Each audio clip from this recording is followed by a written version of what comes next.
John Mullane in Flight Safety. How's it going with you? It's going very well. How are you? I'm doing good. How's it going with the career of the band? It's good. We've been really busy. Just coming off, we did just finished two tours in Europe, and so back home now working on the next record. So it's been really busy up until a couple weeks ago. So where are you guys up to in the new record?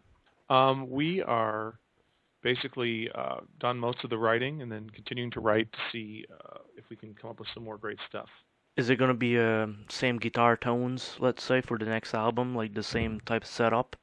I think there's certainly a signature sound to the band. The difference this time is Dan and myself are both playing guitar all the time, whereas Dan used to play kind of 90% keyboards. Mm-hmm.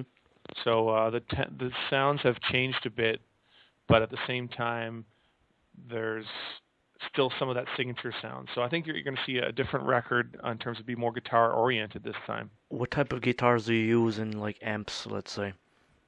We use all kinds. I mean, one of the things we do is we try to use as many different guitars as possible.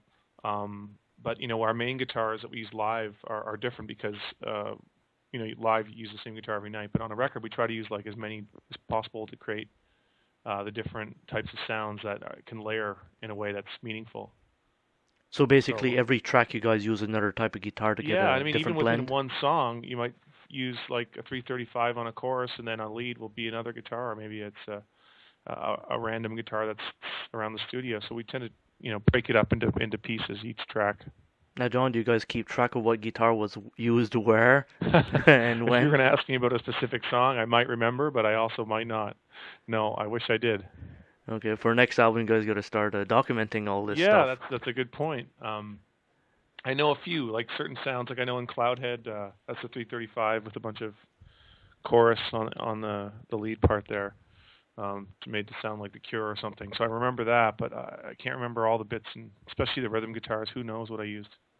So as you're going, is it that you shop around in music venues? I mean, not music venues, but record stores, find obscure stuff and try to match them? Do you do that sometimes? Yeah, I think the equipment? main thing is just collecting a lot, and all of us are collecting, and then the studios that we work at sometimes have stuff kicking around. So just happy accidents finding, you might find a 60s acoustic, a 12-string acoustic kicking around the studio, and you try it, and it might work. And so we tend to just give it a little bit less planning, a little more to what's available, and then kind of source from friends and stuff like that. So we got the idea on how the guitars go now. How do the amplifiers go? Well, the amplifiers, we have what we do the same thing. It's like we don't have one set thing we use. We bring in as all the amplifiers we have. A lot of them are tube amps. We've got a Gibson Blues 30-watt that we got from Gibson, and we'll use that, and we'll use Fender amps, a whole set of Fender amps that we have, a Deluxe, a DeVille, and a Fender Twin amp. And then we'll try little crappy amps that we've had from when we were kids and see if they work on certain sounds, like that, specific sounds. Sometimes when you get the crappy amps, it's like a total originality when it comes to that, with a good microphone in front. Absolutely, yeah. You never know, and I find those some of my favorite amps to record. I also use a lot of Rickenbacker 12-string in the background on a lot of tracks, and I find those small Ampeg, the Rockets or whatever, the Reverb Rockets or whatever they're called, all the older amps, those little tiny Ampegs work really well. So when you're on the road, do you have like some portable device if you have an idea, or do you just write it down on paper? How do you go about on that way? I find that on the road is the only thing I might think of on the road is lyrics. Very rarely do my songwriting on the road or like writing parts because it's so busy. You're just all the time bouncing from venue to venue to sound check to being exhausted to venue to interview, which is fun and very rewarding. But you also don't have a lot of mental space to be writing, so it doesn't happen much that we write stuff on the road. Is there going to be a new single coming out soon of this album, or is it like still really in the production? Well, I think it's still early, but I think we're going to record 2 or 3 songs and release them before we have the whole rest of it finished. So it could be this fall, it could be in the early new year. So where is this going to be recorded at? That's where we're at. We're looking at producers right now. We're looking for ideas. So maybe some of the listeners can send in some ideas. Who knows? You guys are really open with the internet.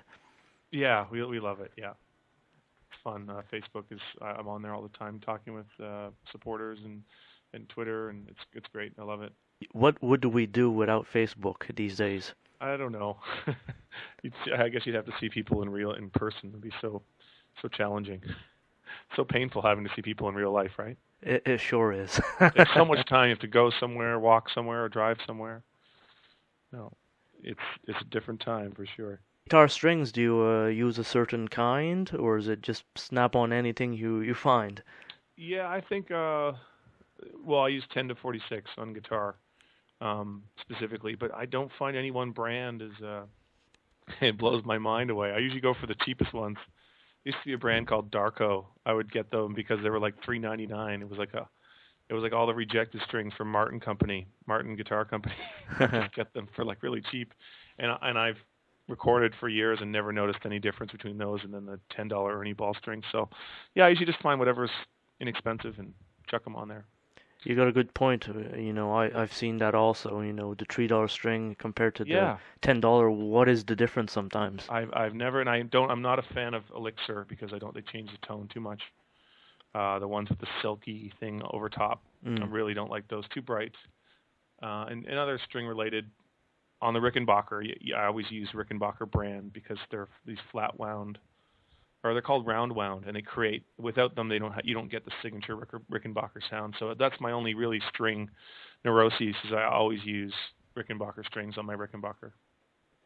And one final thing for where are you guys going to go this summer in flight safety? This summer we're playing one festival in Halifax, and the rest is going to be traveling around to wherever we record our record or record our first few songs. So could be anywhere in North America, maybe even in Europe. We're not sure. And what festival in Halifax? It's called M-Fest. Okay. It's a really cool festival with Broken Social Scene and Hey Rosetta and a bunch of other bands. Excellent stuff. John, been a pleasure talking to you. Awesome, Jason. Take care, man. You too, and next time we'll talk on actual phone line maybe. Okay, all right. Bye-bye. Cheers, bye.